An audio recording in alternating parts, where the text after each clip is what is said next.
on television in Africa. My name is Dari Folarin. I think congratulations are still in order as our dear state is celebrating 50. Happy celebration to our great state, Ogun. Today, we are going to be looking at the pivotal role of branding in public relations. What is branding? How can you improve your branding? What is self-branding? How can you get the brand halo? You know, this and more will be discussed in this edition of the program. And I'm going to have juggernauts to discuss this topic. I have with me Mr. Yinka Adegbite. He is the head of department, Mass Communication Department, DS Adegbite Polytechnic, Itori. He is here with me. Mr. Adegbite, you're welcome to the program. Thank you, Mr. Aflari, for having me on the program. Good afternoon, viewers. So let's start with branding. What's the definition? Let's go to the classroom now. What's the definition of branding generally? Well, branding, when you talk branding, then you are talking about creating an identity, right, that is recognizable and that is unique to your product. It's about having the right kind of identity that talks to the product, that communicates your wishes about that particular product to the audience. So we can actually say that branding is a sub-concept of public relations as a whole. Amazing. You know, public relations say deliberate, planned, and sustained effort to establish and maintain mutual understanding between an organization and its public. So when you are branding the product so that it communicates to the public of that particular product, then you are in a way practicing an aspect or a corner of public relations. Okay, you are in a way practicing. Let's start from the self to product now. How can an individual brand himself? You're looking good, so what are the things that you do to make sure that this is your image? Your image is well projected. Well, thank you, Mr. Falari. I must also say that you are a very good brand. Thank you so much. You are a distinguished media personality. Thank you. And a public relations guru. Thank you. And so, you know, when people think about you as a person, these are the things that play around their head. This is so self-branding is very, very important because if you don't brand yourself, if you don't distinguish yourself, then you will suffer identity crisis. Right. I mean, there are so many competing products, services. Okay. But if your particular brand does not communicate specially to your audience, then you are lost. Okay. I mean, so then you are lost. We need to go on a break. We'll come back shortly. Please stay.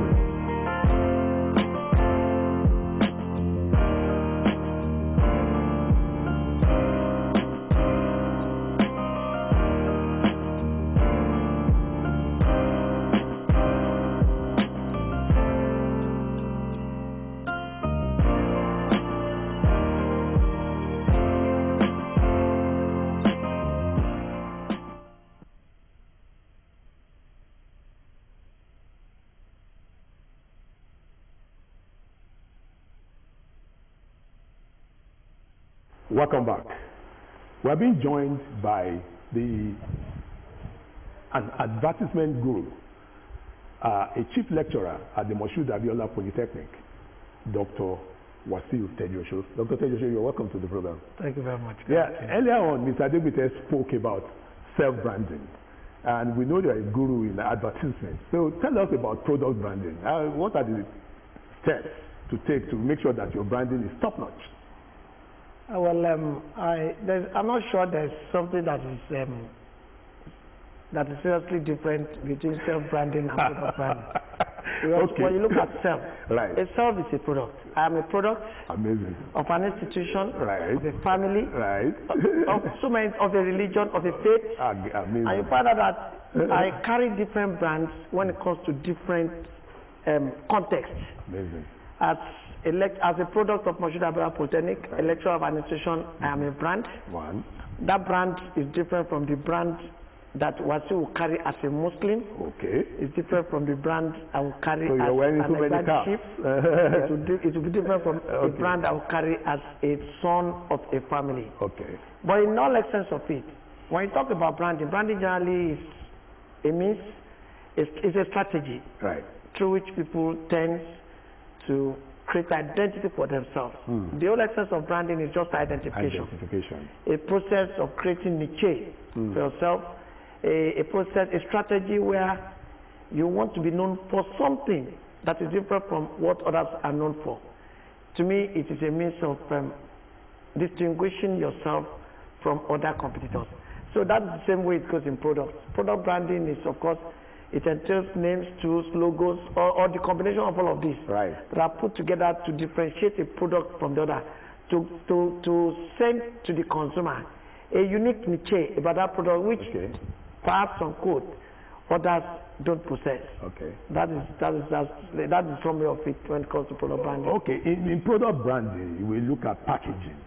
Dr. Tejoshua has told us that there's no difference between product branding and self-branding. So let's come from self-branding. How do you package yourself to make sure that you look good? Well, as a person, you want to ask yourself first. What do I want to communicate to people? How do I want people to perceive me? What is the perception that I have, that I wish people to have about me? You see, when you have done all this, you are doing what can be described as mini research. You are researching on how you can be accepted by your public, because even as a person, you have your publics. Just like my senior colleague and elder scholar there said, as a person yourself, you are a brand. So you start with yourself. So what are the things you want to do? Yes. Well, yes, look neat to people. Look, communicate well, talk well, dress in a complete manner that will communicate to people that this is a well-rounded product or brand, as it says. Okay, Dr. Tejoshua, let's look at event branding. Event branding, when the venue, then you have feather banners to create awareness, and then talk to us about event branding, and very quickly what practitioners can do to make sure that the events are top-notch. Well, you see, branding is a very volatile issue when you discuss. But when it comes to event branding, I think I'm still coming back to him. The first thing is, what do you intend to project? You don't just brand events. For instance, very soon you will have been hearing of one Lishabi festival. If you look at the branding, you find out that what does that festival, what does it tend to promote? Culture. You find around that when you have seen different communication tools, you have seen billboard and everything, you find it around kings, around chiefs, around cultural ornaments, around a lot of things. Because that seems to be the theme of the event. The whole essence of the event is it is a platform through which the EGBA people feel that let us project who we are in terms of our culture, in terms of our being, in terms of our language, in terms of our identity, in terms of our food, everything. Because that's the period where everybody comes from all nooks and crannies of the world. And to the glory of God, this year is going to be exceptional because there are a lot of things that are put in place. The point is, event planning, of course, is a product of research. Who do you want to talk to? What exactly are you interested in sending to them? These are many more will come together in a manner that at least by the time your branding is done, you will have probably communicated the whole essence of why you want to come. The rest that our person will just do behind is just a reminder, awareness, and a lot. Yesterday we had the carnival. They're showing that the branding, the colors of Ogun State, what we are, Mr. Adebide, why did you feel yesterday when you watched this? Well, I was excited. I felt very good because that's what we have been talking about. Branding is it's a combination of many things. The color, the logo, your motto, the name, the vision statement, mission statement, and the purpose of the particular programming in terms of programs and events. So what do you want to communicate to people? Everything about that brand must communicate what you intend to tell people about the event. Okay, let's quickly go to political communication. Talk to us about political. As PR experts, we need to advise politicians on how to package themselves as a brand. So talk to us briefly about political communication. Do we need to advise them? Because I'm sure that we are the ones servicing them. Yeah, if it comes to Nigerian context, right? If there's one area that I think our very prospective colleagues have done very well, right, is in political branding. Okay. You see, this is in Nigeria. Right. We know what politics is in Nigeria. It's the branding of the seat. So it is done in a manner that you get it straight. Right. Fine, there's a message. Of course, there seems to be this mirror image of what, or that projects what the candidate is not actually projecting. But unfortunately, like I said, it's a function of understanding your audience. Nigerians love deceit. Nigerians love deceit, and people hang on that deceit to pass across the message, telling them what they want to hear, not actually what they need to hear. Because there are two different things. What you need to hear may be different from what you want to hear. And Nigerians are interested in what they want to hear. And it's not peculiar to this place alone. We have seen what Trump is doing in the United States. The whole package, the whole excess of everything that brought Trump into power was deceit. He knew what the Americans wanted. He played on their psyche. He knew that an average American is a racist, so they don't want the black men. He told them, these black men have taken all over your job. They have taken away everything. I'm going to get your job for you. I'm going to send them away. Now, in the process of sending those ones away, it's also sending citizens away alongside. Okay, Dr. Tejosu has been using the word deceit. Is that not the transfer process in public relations? You convince people. Is it deceit, really? Well, I think it's all about your intention. Right. Actually, when it comes to what you really want to achieve. Everybody has a purpose.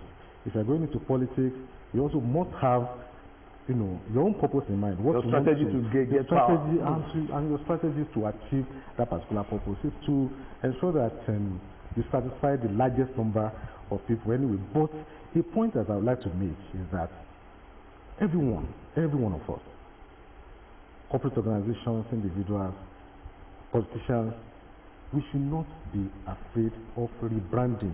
Okay. If you review your brand, and you discover that you are not communicating your essence to the public, don't be afraid of rebranding. We usually talk about image audit in public relations. Right.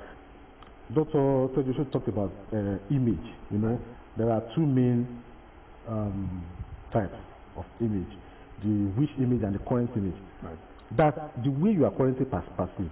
If you look at it and you feel that it is not good enough, then review it, recreate it, rebrand it, then communicate the recreated brand image to your public. Okay. I think it's.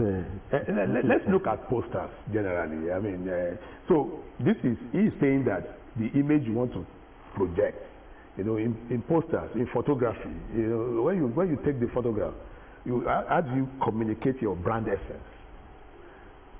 It's unfortunate. I think I don't want to believe. You see, knowledge, scholarship about photography has gone beyond what we are seeing now. I think I had the privilege of telling my students in recent times that this opium of seeing is believing is gone. When you see and you believe now, you believe at your own peril. Right. Because technology has changed the face of photography. Today, you can see a Dari Folani that is created without a photographer. You will see the Dari Folani, that Dari Folani himself will prepare that this is what I want to be. The wish Dari Folani, which is different from the current Dari Folani. You see, I am a brand person. I'm a branding person. I feel that I don't usually use photograph as a basis of branding because one, when I see a photograph, I find it difficult to believe whatever you're sending. So what do you use? There's so many other tools. Tell us some of the tools. Now listen, first, a very good tool of branding when it comes to photograph branding is character. Who is this person? Okay. Who is he? What does what image? What does it stand for? What does it stand for? What is he known for? That's number one. Okay. Character. Picture. We know we can edit. We can do a lot of things. A lot of people. But what is this person known for? What has been his antecedents? Okay. And when he talks to you, you see, the point is this: when you campaigning, like you talk about, you were trying to equate deceit with conviction. They are not the same thing. They are not the same thing. I'll convince you. I'll tell you the truth, and I'll get you convinced to see the truth. Right. But you know, when you are convincing me, and you know deep inside of it that what you're telling me is not true, you see, it's like you are using lie to repackage lie. Is that not perception? Perception? It's not perception. It's not perception. It's not perception. Okay. It's not perception. You use lie to repackage lie to repackage lie. It will get to a level where the moment the public get to know that, oh, it is all about lie, it is gone. That brand is gone. Okay. That brand is gone. We don't want to be mentioning examples. Okay. There are so many examples of products, of brands that are no longer in the market because of mischief. Because of small error because of they didn't trying deliver of trying to be what they are not. That's not public relations. So the essence of integrity is key. That's what we are saying here. Yes, in public relations. How do you deliver on your brand promise? What's your advice to some of us public relations practitioners when we are packaging our products? So that is where research comes in. Do research, gather data, ask questions, analyze your data. After gathering your data, then analyze it.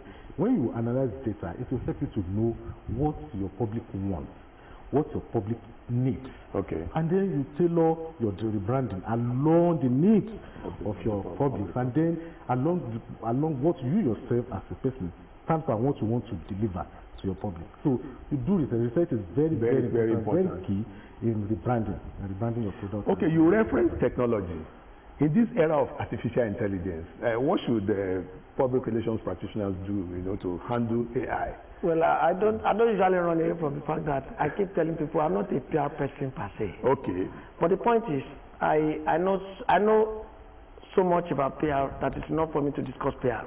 Okay. But when it comes to practice, I'm more into advertising than in public relations. Right. You see, whether we like it or not, technology has come to stay. It's either we follow technology, we learn to use it, or we get perished. If anybody is deceiving anybody that AI has come to stay, there's nothing you do, and they have come to compete with reality. And the point is, as a brand, technology, public relations, I think it will even suit public relations more than it suits other marketing communication tools. Okay. Because one, it means therefore to do a press release now is easier. Instead of sitting down to start thinking of the 5 W's and H with one or two things, you get whatever you want to do. You keep moving. While one will say AI has a lot of things that is doing to us that way, it also has its own positive aspects. Right, that's good. And as public relations practitioners, as marketing communications practitioners generally, advertising, public relations, personal, whatever marketing, whatever you find yourself, we can't do without it now. It has become a clog on our neck that it's either you get used to it or you get out of the business. Okay. I'm itching to ask you a question. In the marketing communication mix, public relations is usually the unsung, hero of the marketing, because if you look at the spend, PR is just the infinitesimal, is the lowest. And Dr. Tejoshi was saying he's not a PR person, he is more of a marketer. So tell us about this unsung hero, public relations. Well, I think it's an ongoing struggle for public relations practitioners to make themselves seen. Right from when we were in school, it has always been an issue that public relations should be a management function.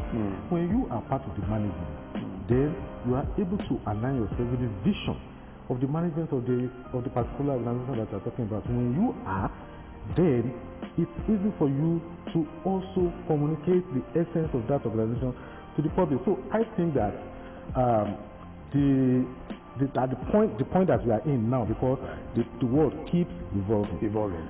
and as it keeps evolving, organizations too must evolve. Okay. They must Okay. also We need to align be themselves with modern thinking of realities. winding down now.